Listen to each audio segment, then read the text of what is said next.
C'est pour toi que je chante. Toi qui l'as tant mérité. Juste une mélodie pour donner l'espoir à tous ceux qui se retrouvent sombres en priant vers le ciel de nous entendre. Ils soignent ceux qui sourient sur ce rythme. Sur ce rythme,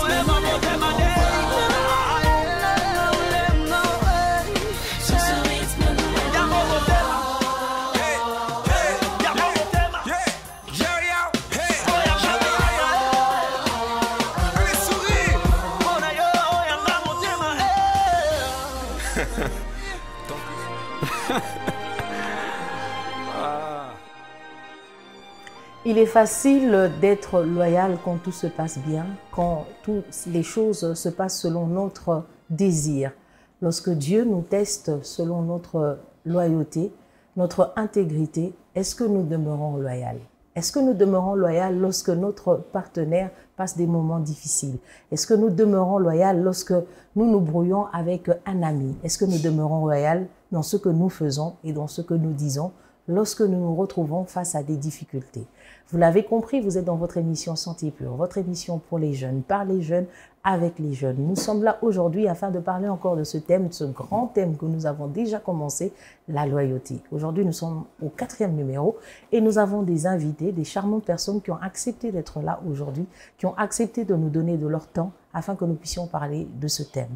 L'un, c'est pour la première fois qu'il est là et l'autre, c'est un habitué. Alors, je m'en vais les présenter.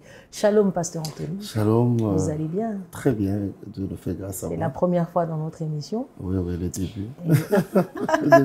En tout cas, j'allais dire, j'espère que c'est pas la dernière, mais vous m'avez pris les mots dans la bouche. Alors, c'est une joie de vous retrouver aujourd'hui. Merci d'avoir disposé de votre temps. Merci. Et merci aussi d'avoir accepté de passer dans l'émission des jeunes. Merci. Alors, juste à côté, il y a un habitué, le frère Saint-Faux. On a tourné avec lui la 2e émission, je crois. Oui. Alors, il revient encore, il a accepté, il est disposé, disponible, malgré ses multiples occupations. Il a accepté d'être là encore aujourd'hui. Alors, nous voulons parler de ce thème, la loyauté, peut-être clore, et le Seigneur, par sa grâce, va nous permettre de parler d'autres choses, peut-être la déloyauté, qui sait. Alors, je suis dans la joie. Merci à la grande équipe qui m'accompagne. Le frère Ray qui est à la réalisation et la sœur Marianne Matondo qui nous accompagne derrière les caméras.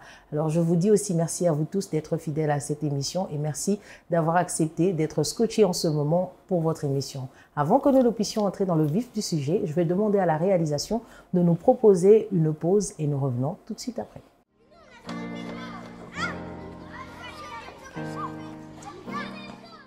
De retour sur ce plateau après cette pause que nous a proposé la réalisation, alors nous allons entamer directement avec la première question. Je me tourne vers vous, pasteur Anthony, puisque vous êtes pasteur, donc on va parler de la Bible. Éphésiens chapitre 6, le verset 18 nous dit ceci, de faire en tout temps par l'esprit toutes sortes de prières. C'est vraiment une belle phrase, c'est quelque chose qui, quand quelqu'un l'entend, il est encouragé. Il dit, je vais faire toutes sortes de prières. Toutes sortes de prières veut dire n'importe laquelle. Je ne vais pas entrer dans le débat de faire autre prière. Alors, pouvons-nous aussi demander la loyauté à Dieu dans la prière? Est-ce que c'est possible pour un jeune qui est en train de nous suivre? Il dit, bon, on a dit toutes sortes de prières, je vais demander la loyauté. Mais oui, je crois que c'est un peu mon cheval de bataille, les prières pour ce qui nous concerne. Okay. Vous savez, le combat intérieur est le plus difficile. Le combat extérieur est plus facile. L'ennemi intérieur est très difficile à vaincre. Okay. Et pour être enlevé, il faut se dominer soi-même. Il faut se vaincre. Et pour moi, je pense que c'est parmi les prières les plus importantes pour un chrétien, les choses qui nous concernent nous. Parce que quand on parle de la loyauté, il s'agit de nous, pas de l'autre. J'aime Paul quand il parle à Timothée dans 2 Timothée 2,13. Il dit, si vous régnez le Seigneur, il vous régnera. Et tout de suite après, il dit, et si vous êtes infidèle, je croyais qu'il allait dire, il le sera aussi. Mais non, il dit, si vous êtes infidèle, lui demeure fidèle. C'est-à-dire, il ne l'est pas pour vous. Il est fidèle pour lui. Parce que c'est sa nature. C'est sa nature. Donc, les prières que nous devons faire sont des prières pour des choses qui nous concernent. Parce que nous serons enlevés, nous irons au ciel par rapport à ce que nous sommes, par rapport à ce que nous faisons. Donc, la loyauté, c'est une vertu, c'est une qualité pour nous. Certes, les gens qui nous entourent en bénéficient, mais c'est parmi les prières qui nous concernent, la loyauté, la fidélité. Ces choses-là que l'Esprit nous donne en nous traitant durement, nous devons beaucoup, beaucoup prier pour cela. Et ça nous rendra parfaitement inébranlables. Donc c'est très important de prier pour cela. Ouais. Merci beaucoup. Le pasteur Anthony a dit que c'était très important. On a entendu le pasteur. Maintenant, on voudrait entendre un jeune, un responsable, un papa, qui va nous dire ce qu'il en pense. Est-ce que vous pensez que vraiment un jeune comme vous peut demander la loyauté? Tout à fait. Merci beaucoup pour la parole. Je vais partir le pasteur Anthony m'a donné une piste. Je vais partir de Romains 8, 19, qui dit ceci, aussi la création attend-elle avec un ardent désir la révélation des fils de Dieu. La création attend avec un ardent désir. C'est la création qui attend, voilà. Pas le créateur. Pas les créateurs. La création fait référence au monde, aux hommes. Attend avec un ardent désir la révélation et la manifestation des fils de Dieu. C'est-à-dire des hommes qui manifestent la vie de Dieu. Et l'un des traits de caractère des fils de Dieu, c'est la loyauté, la fidélité. Et pour arriver à manifester cette vie, il faut aussi la demander à Dieu. Tout ce que Dieu nous donne comme recommandation, nous pouvons les transformer en sujet de prière. Quand Dieu me demande d'être juste, je me dois de prier devant la présence de Dieu, de dire « aide-moi à être juste ». De même que la fidélité, de même que la loyauté. Nous devons, puisque c'est une recommandation du Seigneur, étant enfant de Dieu, nous sommes appelés à manifester la vie de Dieu. Je me dois de rentrer dans la présence de Dieu et d'en faire une requête dans sa présence. Seigneur, aide-moi. Puisqu'il n'y a que toi qui peux m'aider par ton Esprit Saint à être fidèle et loyal. En tout cas, j'aime la complémentarité qu'il y a sur ce plateau. Il y a des idées qui passent vraiment dans mon esprit. Je pense à notre cher Salomon, qui, Dieu lui demande ce qu'il peut lui donner. C'était dans une conversation avec Dieu qui est la prière. Il demande la sagesse. Donc, si on est capable de demander la sagesse, eh bien, on est capable aussi de demander la loyauté. Du reste, la Bible dit que celui qui manque la sagesse, qu'il la demande à Dieu, parce qu'il la donne en toute liberté. Et je crois que la loyauté aussi, vous pouvez la demander à Dieu. Il vous la donnera en toute liberté. Alors cela m'emmène à passer à la deuxième question. Je vais me tourner vers vous, Papa Sinfo, pour demander la loyauté est-elle un signe d'amour envers son prochain? Bonne question. Est-ce que c'est un signe d'amour? Oh là là, bon, c'est la loyauté, hein? Je suis même tentée de dire est-ce que même la sagesse c'est une signe. Mais on va se limiter pour poser la question, est-ce que la loyauté est un signe d'amour? Tout à fait, je vais dire que c'est un grand signe d'amour envers son prochain. Parce que quand nous parcourons la Bible, nous voyons les différentes histoires de la Bible entre les hommes, les rapports entre les hommes de la Bible. Nous voyons que pour qu'on parle d'amour, il fallait souligner les traits caractéristiques de cet amour. Je veux les dire en des termes simples. Les hommes disent l'amour n'existe pas, mais il n'y a que de preuves d'amour. Lorsque je me lève et que je dis j'aime le pasteur Anthony, je dois prouver que j'aime le pasteur Anthony. Et la loyauté en fait partie. L'un des moyens de prouver que j'aime le pasteur Anthony, c'est lorsque je lui témoigne ma loyauté. Vous voyez, c'est comme ça dans la vie, dans tous les domaines, à la maison, à l'église, au travail. Il ne suffit pas de dire « j'aime ma femme puisque je suis marié », mais je me dois de lui témoigner cette loyauté. La loyauté est définie comme étant cette fidélité à ses engagements. Je lui ai fait des promesses et chaque jour, lorsque je reste fidèle à ses promesses, je les accomplis, je lui prouve que je l'aime à suffisance. De même qu'envers mon prochain, avec qui on travaille ensemble, avec qui on sert Dieu ensemble à l'église. Je ne me dois pas de lui dire « je t'aime » et je prouve le contraire. Je ne suis pas fidèle envers lui lorsque je lui fais une promesse. Vous savez, des fois, quand on en parle, on voit seulement les rapports entre homme et Dieu. Mais entre nous, Dieu nous recommande d'être fidèles les uns les autres. Merci beaucoup. J'aime bien le sourire avec lequel le Papa Sinfo est en train de parler. On sent qu'il y a de l'amour dans l'air. C'est bien. Nous bénissons le Seigneur. Alors, Pasteur Anthony, est-ce que la loyauté est un signe d'amour envers le prochain? Je vais poser ma question à deux volets. La première, c'est celle-là, mais il y a quelque chose qui me passe à l'esprit.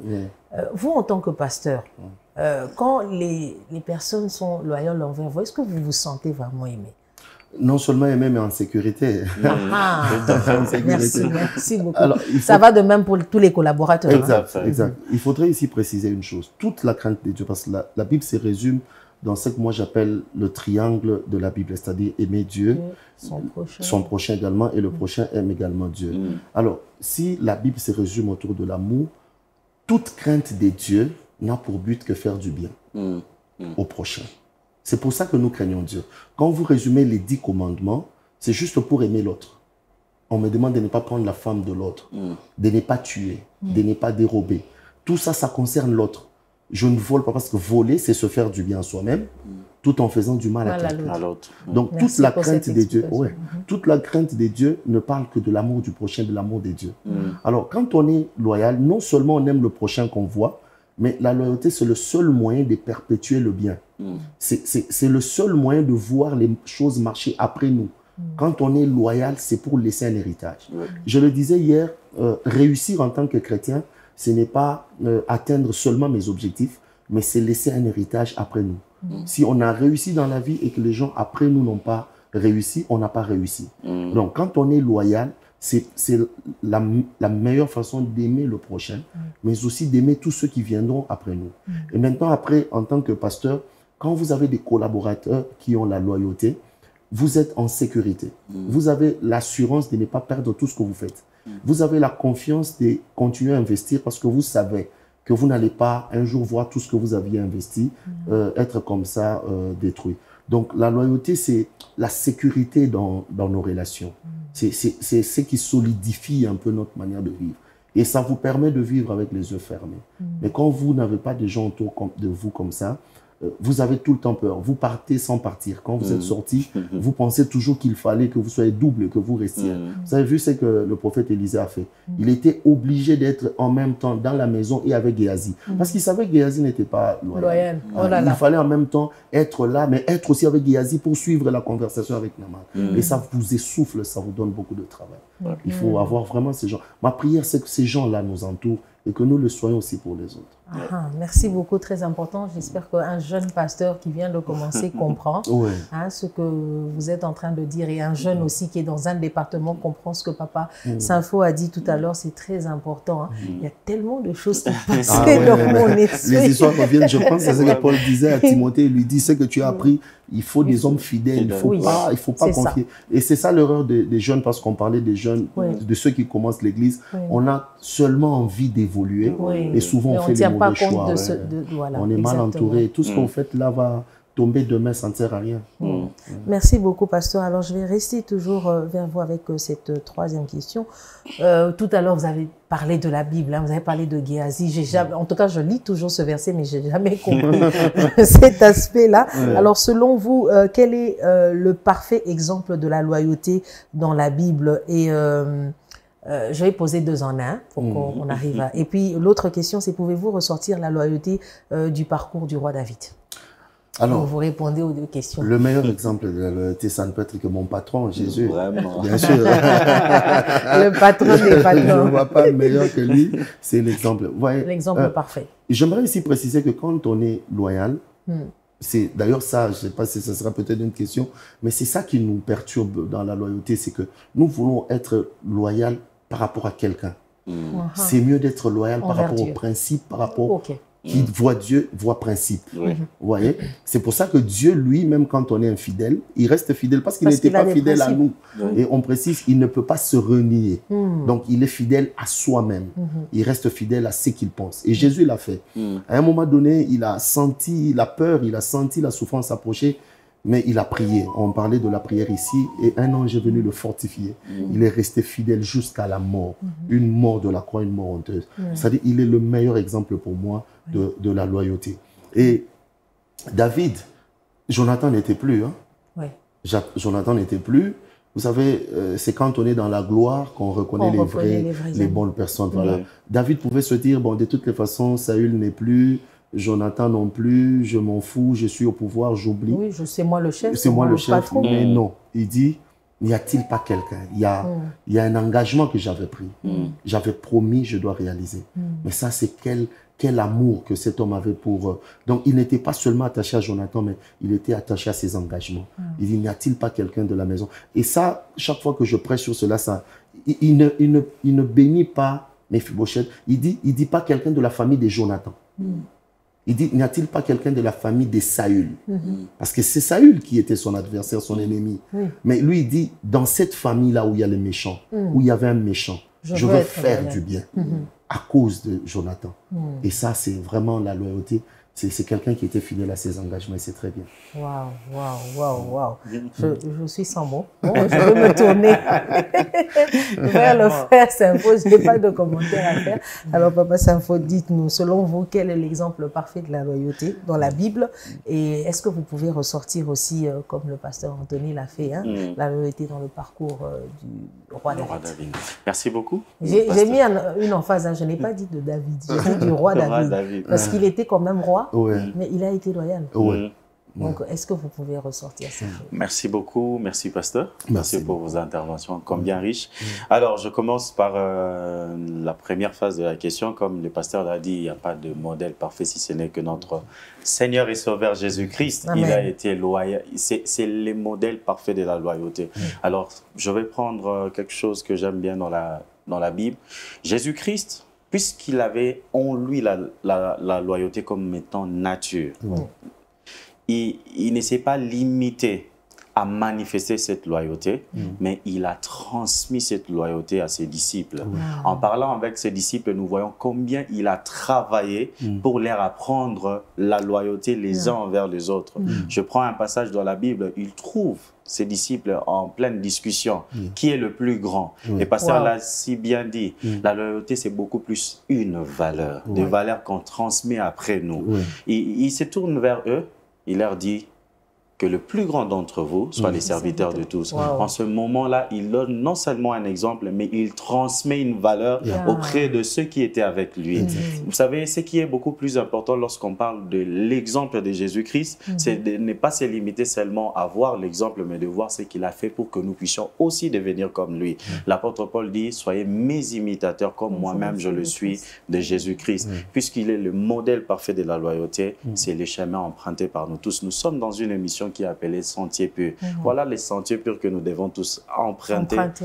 Pour être loyal les uns envers les autres. On pouvait voir dans la vie de Jésus-Christ, il était vraiment loyal envers ses disciples. Quand il fallait les défendre, il les faisait. Quand il fallait les honorer, il les faisait. J'aime aussi ces passages. La Bible dit, il les envoya des années afin de faire quoi? De prêcher, de manifester la puissance. C'est un meilleur exemple. C'est un équilibre dans le sens où il avait honoré ses serviteurs, ses disciples auprès des autres. Là où lui-même pouvait se rendre pour faire ses miracles, il a dit, moi je reste, vous allez. Fidèle envers ses serviteurs, pourquoi? Il les avait choisis pour être des serviteurs comme lui. Et il était aussi loyal envers son Dieu. Il nous a lui-même dit, les fils ne fait rien de lui-même, il le fait tel qu'il voit faire au Père. Encore une grande valeur. Vous savez, lorsqu'on est loyal, on reste attaché à son modèle. On ne fait que reproduire ce qui nous a été demandé de faire. Et dans la vie du roi David, j'aime aussi cette histoire. Alors qu'il n'était pas encore roi de tout Israël, il était roi à Hébron. On considère aussi cette période. Ils se sont retrouvés dans un moment où il y avait des gens qui étaient venus piller les camps, là où David restait avec les hommes, alors que lui et les vaillants hommes étaient en guerre. David, à son retour, il retrouve les camps pillés. J'aime beaucoup cette histoire. La Bible dit quand ils sont retournés avec ces hommes, ils se sont mis à poursuivre les autres qui étaient venus piller les camps. Ils les ont rattrapés, ils ont tout ramené, les captifs et voire même les butins. J'aime, quand ils sont rentrés, la Bible dit ceci, les vaillants hommes qui étaient partis avec David, ils se sont levés, ils ont dit, les butins que nous allons ramener, nous allons les partager seulement entre nous, nous qui sommes allés poursuivre les autres. J'aime. La Bible dit ceci. David, au milieu de cette assemblée, leva sa voix et dit, non seulement que ça sera, il y aura une part pour vous qui êtes allés, mais il y aura aussi une part pour les autres qui sont restés. Vous savez, aujourd'hui, il y a un grand problème dans notre société. Non seulement qu'il n'y a pas une bonne répartition de ressources, mais il y a beaucoup des écarts. Mais David a combattu cela. J'aime quand nous lisons, j'étais en train de chercher les passages, David a dit, la Bible dit ceci, cela est resté un exemple en Israël jusqu'à ce jour. Pourquoi un homme a défendu les autres?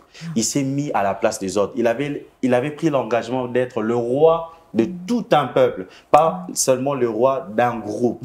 C'est pas parce que vous avez combattu avec moi, je vais vous donner à vous et les autres n'auront rien. Non, je vais vous donner à vous et aussi aux autres, puisque je suis le roi de tout le monde. C'est un bel exemple aujourd'hui que nous devons encourager dans les chefs de plusieurs jeunes, dans les chefs de tout le monde. Un bel exemple de loyauté envers les autres. Vous êtes dans une entreprise, vous travaillez, tout le monde a participé.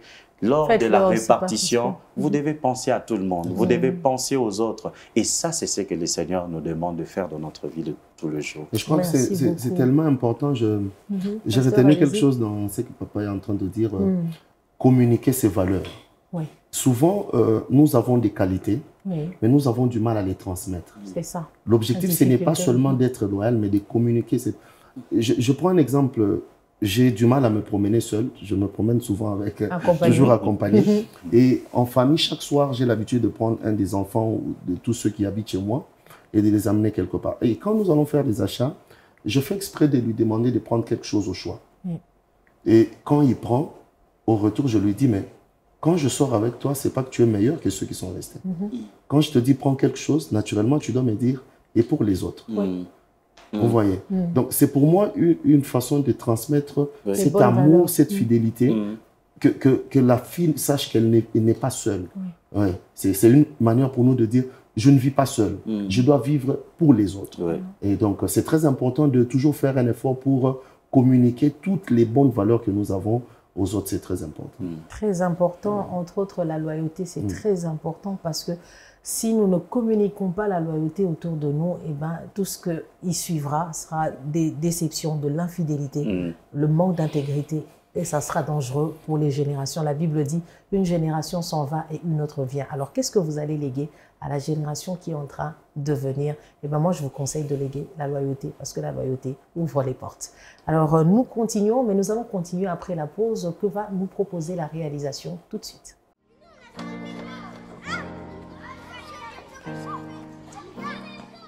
Alors, merci pour cette pause que nous a proposé le frère Ray, qui est le réalisateur. Alors, nous sommes en train de continuer. C'est tellement bon. Je me pose toujours la question, pasteur. Quand c'est la dernière émission pour un thème, c'est toujours bon. C'est plus facile. C'est plus facile. Mais on a envie encore de faire encore une autre émission, mais nous bénissons le Seigneur. Peut-être qu'un jour, on reviendra encore sur... Alors, je me tourne vers vous, pasteur, pour cette énième question. On a parlé tout à l'heure de David. Il a fait du bien à une personne. Cette personne s'appelle Méphibosheth. Donc, en prenant l'exemple de Méphibosheth, qui était le fils de Jonathan. Jonathan était vraiment un ami au roi David. Alors, pouvons-nous dire que la loyauté de Jonathan envers David a donné une bonne place à Méphibosheth? Ah ben oui, bien sûr. Bien sûr, je le disais tantôt, c'est beaucoup plus... le bien, réussir, c'est faire bénéficier. Vous voyez? Je prends un exemple. Je vois souvent dans les documentaires, dans les films aussi. Les Blancs, par exemple, ils vous disent qu'il y a des familles qui sont riches depuis 200 ans. Une famille est riche depuis 1807. Donc, ils ont une valeur, c'est conserver l'héritage. Tous ceux qui naissent dans cette famille savent qu'il faut garder l'héritage. Il faut travailler de manière à laisser cet héritage. Et quitter cette terre, c'est mieux quand vous savez qu'il y a quelqu'un qui va continuer ce que vous avez commencé. Jonathan était tellement intelligent. Il avait compris. J'aime aussi, c'est la même pensée avec cette femme à Jéricho, je crois, le nom va revenir. Cette prostituée s'est dit, Rahab. Cette prostituée dit, non, je sais sûrement que vous aurez à prendre la ville. Mais mon problème, c'est, quand vous viendrez, j'aimerais que ceux qui sont autour de moi puissent bénéficier. C'est ça l'avantage de la loyauté. Effectivement, Jonathan avait compris que cet homme a l'onction. C'est un vrai roi. Il voyait dans David les qualités qu'il n'y avait pas dans son père. Certes, son père était roi, mais pas loyal. Il avait remarqué qu'il y avait la loyauté plus dans David que dans Saül, son père. Et il a dit, je préfère m'attacher aux valeurs. Même si je dois combattre mon père indirectement, mais je m'attache, je serai loyal à celui qui est loyal. Et voilà, Méphibosheth se retrouve dans un bénéfice. Il n'a pas travaillé pour ça, Méphibosheth. Il n'a pas travaillé, il n'a pas s'aimé pour ça, mais voilà, quelqu'un qui a été loyal et les autres bénéficient. J'aimerais ajouter quelque chose, c'est très important pour un jeune peut-être qui est en train de me suivre. La loyauté, Ce sont les vertus les plus difficiles à avoir parce qu'en même temps, ça vous fait souffrir. Mais j'appelle ça un investissement à long terme. Merci. Si vous voulez tout gagner maintenant, soyez malhonnête. Mais si vous voulez gagner demain, si vous voulez un héritage solide et durable, soyez loyal. Mais si vous voulez vous bénéficier, vous n'êtes pas différent d'un monsieur qui va avoir un féticheur, qui fait tuer sa maman pour avoir de l'argent. Donc, il n'a pas pensé à l'héritage. Mais si vous voulez vraiment un investissement à long terme, soyez loyal. Et j'aimerais dire aussi que la loyauté, pour moi, c'est comme un téléphone standard dans lequel on peut mettre n'importe quel signe. C'est-à-dire, si vous êtes loyal, vous êtes quelqu'un qu'on peut accepter partout. Et il n'y a rien de malheureux comme laisser un nom méchant aux enfants. Il y a des familles dans ce pays, quand on dit c'est la famille telle, on se souvient de tout le mal que son père a causé à ce pays.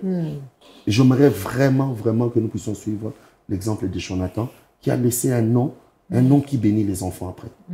Merci beaucoup, pasteur. Alors, je me tourne vers vous pour une autre question, mais est-ce que vous avez quelque chose à dire par rapport à ce que, en 1 minute? Je pense que le pasteur a tout dit. Pour ne pas dire tout dit, mais il a été très profond. Très profond. Merci beaucoup, pasteur. Je répète encore, ça me donne des idées. Vraiment. Alors, Papa Sympho, quels sont les résultats de la loyauté dans la vie de celui qui est loyal et même dans la vie de celui envers qui on est loyal? Parce que tout à l'heure, on a parlé juste de la loyauté envers, mais maintenant, le vice-versa. Quels sont les résultats? Merci beaucoup. Alors, le premier résultat, je m'adresse d'abord aux chrétiens, aux jeunes chrétiens qui nous suivent. Le premier résultat, c'est que lorsque nous sommes loyaux les uns envers les autres, c'est que nous manifestons la vie de Dieu. Amen. Et c'est à cela que nous avons été appelés. C'est que Dieu attend de nous, c'est de nous voir manifester sa vie. J'aime une église où on dit exposer pour manifester. Dieu nous expose dans sa présence afin que nous, à notre tour, nous puissions manifester sa vie. Et ça, c'est très important. Et la loyauté a beaucoup de bénéfices. Le pasteur l'a épinglé. La loyauté vous rend acceptable dans différents milieux. Lorsque vous vous y rendez et que vous êtes un homme loyal, ça vous ouvre des portes. L'un des bénéfices de la loyauté. J'aimerais revenir sur quelque chose que le pasteur avait dit qui m'a beaucoup touché. C'est que la loyauté est une vertu et une valeur que nous ne devons pas avoir en nous envers une personne. C'est envers la société, envers tout le monde. On ne peut pas être là au travail, on est loyal pour attirer l'attention de son chef. Ça, c'est pas correct. C'est pas ce que Dieu nous demande. Dans une entreprise, qu'on soit supérieur, qu'on soit subalterne, nous sommes tous appelés à être des hommes loyaux. C'est-à-dire, nous devons nous montrer de la loyauté les uns envers les autres parce que c'est un trait de caractère qui doit tous nous caractériser. Et le résultat, c'est quoi? Ça va nous permettre de bien vivre les uns envers les autres. Que ce soit en famille. Papa doit être loyal envers ses enfants. Les enfants doivent être loyaux envers le parent, envers papa, envers maman. Et ça doit être ainsi partout. Les résultats, c'est quoi? C'est une vie harmonieuse. Aujourd'hui, c'est triste de voir tout ce qui se passe au milieu de nous. Les guerres. Qu'est-ce qu'on cherche derrière tout ça? L'intérêt personnel et on sacrifie l'autre. Dans la société, les empoisonnements, ça vient d'où ces choses? On cherche quoi quand je tue la sœur Pamela? Qu'est-ce que je cherche? C'est l'égoïsme, l'égocentrisme, toutes ces choses qui sont le contraire de la loyauté, qui prennent place dans notre société. Le résultat, c'est quoi? Aujourd'hui, la vie est devenue amère. Que dire du monde? Ce monde ne donne plus le goût d'y vivre. Nous voudrions bien voir Jésus-Christ venir et reprendre ce monde. Pourquoi? Parce que la loyauté n'a plus sa place dans le cœur. Or, si aujourd'hui la loyauté est restaurée, les résultats majeurs, c'est quoi? C'est une vie harmonieuse dans la société, en famille, même à l'église, partout, dans tout le milieu. Il n'y a pas un seul milieu où il y a des hommes sur cette terre où on ne doit pas vivre en se montrant de la loyauté les uns envers les autres. Et lorsque je reviens sur ces passages de Proverbes que vous avez donnés lors de la première émission, ces passages utilisent un verbe qui a retenu mon attention, c'est que lorsqu'un homme est fidèle et loyal, il est comblé. C'est le verbe combler qui m'intéresse beaucoup plus. Vous voyez les résultats, nous voyons par là les résultats de la loyauté. On est comblé de beaucoup de biens, de beaucoup de bénédictions. Vous savez, lorsqu'on est loyal envers Dieu, Proverbe 28. Proverbe 28, 20. Un homme fidèle est comblé de bénédictions, mais celui qui hâte de s'enrichir ne reste pas impuni. Voilà, un homme fidèle, il est comblé de bénédictions. Bénédictions venant de la part de Dieu, passant par les hommes. Lorsque vous êtes fidèle en famille, je pense que vous ne souffrirez pas. Vous serez là en train de bénéficier de beaucoup de biens, beaucoup de faveurs envers le parent, même dans la société, même dans l'Église. Moi, j'insiste beaucoup, nous sommes jeunes. Mes frères et sœurs, vous qui nous suivez, nous devons nous montrer loyaux les uns envers les autres. La loyauté doit nous caractériser. Nous ne devons pas attendre que l'autre soit loyal envers nous, mais je me dois de me montrer loyal envers les autres parce que c'est une recommandation du Seigneur. Parce que c'est une recommandation du Seigneur. Nous devons être loyaux. Moi, je vais ajouter, la loyauté nous ouvre des portes et nous offre des opportunités que seul Dieu maîtrise et que seuls les hommes par lesquels Dieu est en train de passer nous permet de vivre ces choses. Alors, soyons loyaux. Alors, nous continuons, soyons loyaux. Nous continuons avec cette dernière question. Donc, pasteur, on va faire 2 en 1. Vous répondez à la question et puis vous donnez un conseil aux personnes qui sont en train de nous suivre. Et le frère Saint-Faux va rajouter un peu puisqu'il a déjà donné un conseil. Alors, l'Éternel parle à Abraham à plusieurs fois de sa fidélité envers lui. Hein, c'est le Seigneur qui parle. Et à sa postérité. Parlons de la fidélité. Pouvons-nous aussi dire que Dieu a été loyal face à ses promesses dans la vie d'Abraham? Mais il s'en vante. Hein? Dieu se vante beaucoup. Vous savez, Dieu se vante beaucoup par rapport à ce qu'il est. Il dit je suis. Il aime bien dire je suis. Je suis un Dieu. Il est fidèle à ses promesses. Il est fidèle. C'est-à-dire ça ne dépend pas que de lui. Vous savez, il y a des moments où nous faisons des prières qui peuvent irriter même Dieu. Mais lui, il reste fidèle, il exauce. Il accomplit des choses même quand on a oublié. C'est là que j'aime Dieu. Il y a un homme de Dieu qui avait prié à l'époque. Il y a eu une voiture qui venait de paraître. Il aimait tellement cette Mercedes-là parce qu'à l'époque, c'était la Mercedes 190 qu'il fallait à tout prix avoir. Mais des années après, c'était une autre époque. Dieu l'a béni, mais quelqu'un est venu lui remettre cette voiture. Cette Mercedes, qui n'était plus à la mode. Mais quand on lui a donné ça, il s'est demandé, mais pourquoi tu me donnes ça? C'était l'argent que tu pouvais utiliser pour m'acheter une autre voiture. Il lui dit, mais moi, c'est ce que Dieu m'a dit. Et quand il est rentré à la maison, Dieu lui a dit, je suis fidèle à mes promesses. Quand Dieu commence à nous bénir, il commence par ce qu'on a oublié. Pour nous montrer que lui n'oublie jamais. Amen. Il est tellement fidèle. Il est tellement fidèle. C'est mon témoignage personnel. Quand je voulais me marier, je n'avais plus l'âge que j'avais quand j'étais jeune. Quand moi, je voulais me marier, Dieu n'a pas permis que cela arrive. J'étais déjà un peu avancé en âge. Finalement, je me marie. Alors, je me disais, vu mon âge, je ne veux plus être dans les extravagances. J'ai demandé à une belle-sœur, donnez-moi votre parcelle, nous, on fait notre mariage et ça passe. Moi, mon problème, c'était économiser l'argent. Et finalement, il y a mon coépoux qui vient me voir et me dit, mais tu sais, moi, Dieu m'a demandé de te louer une salle. Hein. Je dois à tout prix te donner une salle. Tu dois te marier là-bas. Moi, je dis non, j'ai besoin d'argent. Donnez-moi cet argent pour moi, ça va m'aider. Et le Seigneur me rappelait qu'il m'avait dit quand j'étais trop jeune que je t'honorerai le jour de ton mariage. Oh là. Je m'attache à cette... Il est tellement fidèle. Il commence par ce qu'on a oublié parce que lui n'oublie jamais pour nous démontrer qu'il est fidèle. Et c'est là que moi j'aime le Seigneur. Alors j'aimerais dire à quelqu'un qui nous suit, la loyauté, ce sont des valeurs qui vont vous faire souffrir. Parce que vous aurez en face de vous les gens qui voudront vous faire abandonner cette loyauté. Vous serez comme des brebis, des agneaux au milieu des loups. Mais soyons des hommes, des femmes, soyons loyaux pour nous-mêmes.